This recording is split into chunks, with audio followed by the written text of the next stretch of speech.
سمجھے ختمه شو پښتو زمونږ ډېره بې ارزي شوله اوس لږه شان پښتو ده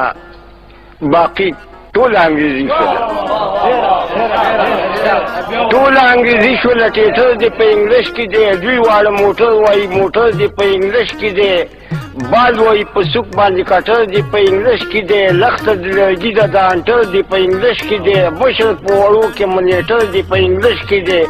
منګ ورته بنین یو سیټر دی په انګلیش کې دی سم نومې طبیب دی خو ډاکټر دی په انګلیش کې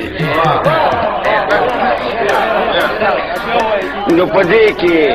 د پښتون پښتو سره کومه غمرازي شوله او څه لکه شان پښتو ده باقي ټول انګریزي شوله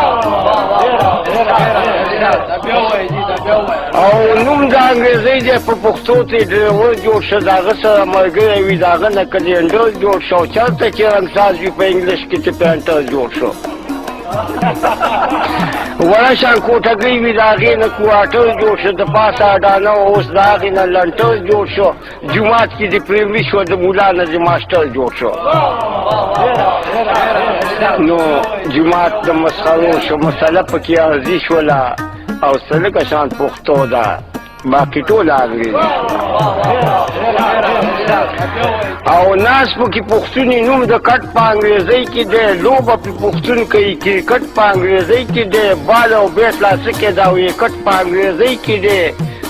ګاډي کې سټرنګ او دا بالټ په انګریزۍ کې دی ختم پې نسوار شوم سیګرټ په انګریزۍ کې دی ورشه په ایرپورټ کې دا پیلټ په انګریزۍ کې دی یو شانتي برمي دي خو ګیرمټ هم انګریزۍ کې دی د انګریزۍ کې ورته بیټ وایي ته به پښتون دی انګریزي به درته ټیټ وایي کوم یو شی چې اخلي دوکاندار به درته ریټ وایي په 10 روپۍ به کېږي په 40 باندې کریټ وایي نو سپکه د انصاف تله په لاس کې د قاضي شو او څه لږه شان پښتو ده باقي ټول او پخوا به مې څپلۍ وي اوس